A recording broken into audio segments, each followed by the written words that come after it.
Kita berdoa. Bapa dalam surga, terima kasih atas kesempatan hidup yang Tuhan masih berikan kepada kami pada hari ini. Pada malam hari ini kami berkumpul bersatu di dalam Engkau, ingin merenungkan akan firman Tuhan.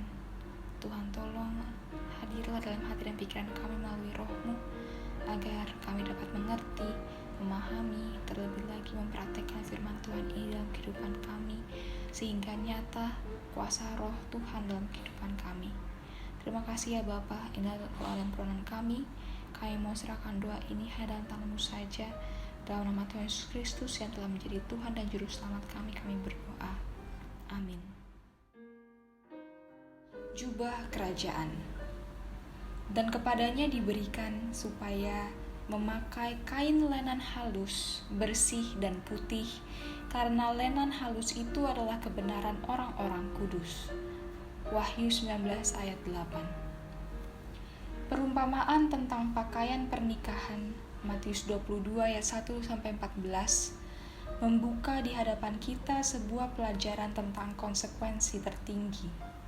Pakaian pernikahan dalam perumpamaan itu melambangkan karakter murni tanpa noda yang akan dimiliki oleh para pengikut Kristus yang sejati.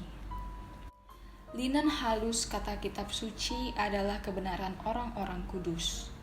Adalah kebenaran Kristus, karakternya sendiri yang tidak bercacat, yang melalui iman diberikan kepada semua orang yang menerima Dia sebagai juru selamat pribadi mereka.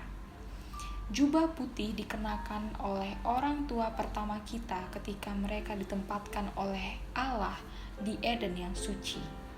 Mereka hidup dalam kesesuaian yang sempurna dengan kehendak Allah. Cahaya lembut yang indah, cahaya Allah, menyelimuti pasangan suci itu. Tetapi ketika dosa masuk, mereka memutuskan hubungan mereka dengan Allah, dan cahaya yang telah mengelilingi mereka pergi.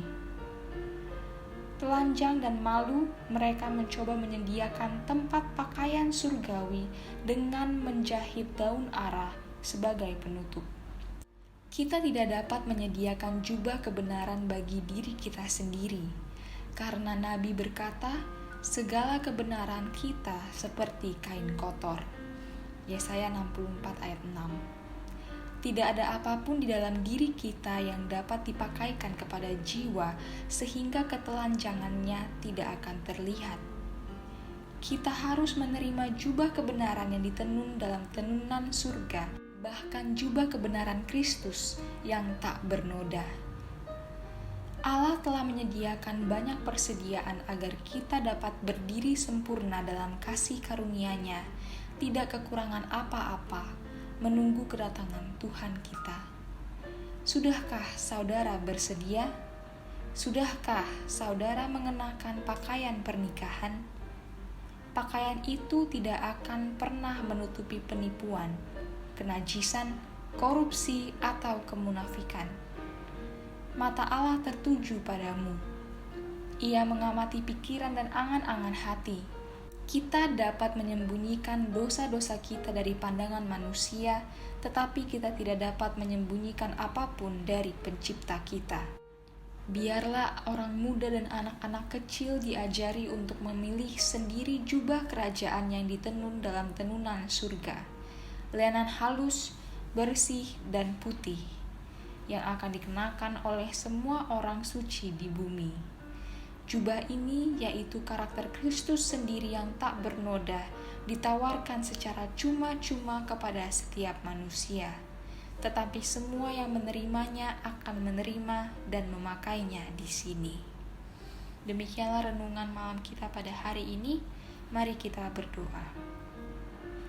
Bapa dalam surga, terima kasih atas renungan yang Tuhan masih berikan kepada kami, mengajarkan kepada kami bagaimana kami harus memiliki jubah kebenaran Kristus yang adalah karakter Tuhan, agar kami dapat menang akan pencobaan kami sementara di dunia ini, dan kami dapat layak untuk memasuki kerajaan surga.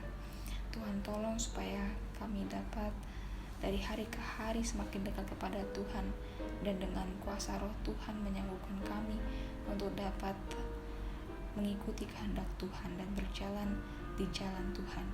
jalan kebenaran. Tuhan tolong kami sepanjang sisa hari ini dalam kegiatan yang akan kami lakukan. Nama-Mu saja yang kami puji dan muliakan. Kami serahkan doa ini dalam nama Tuhan Yesus Kristus yang telah menjadi Tuhan dan Juru Selamat kami. Amin.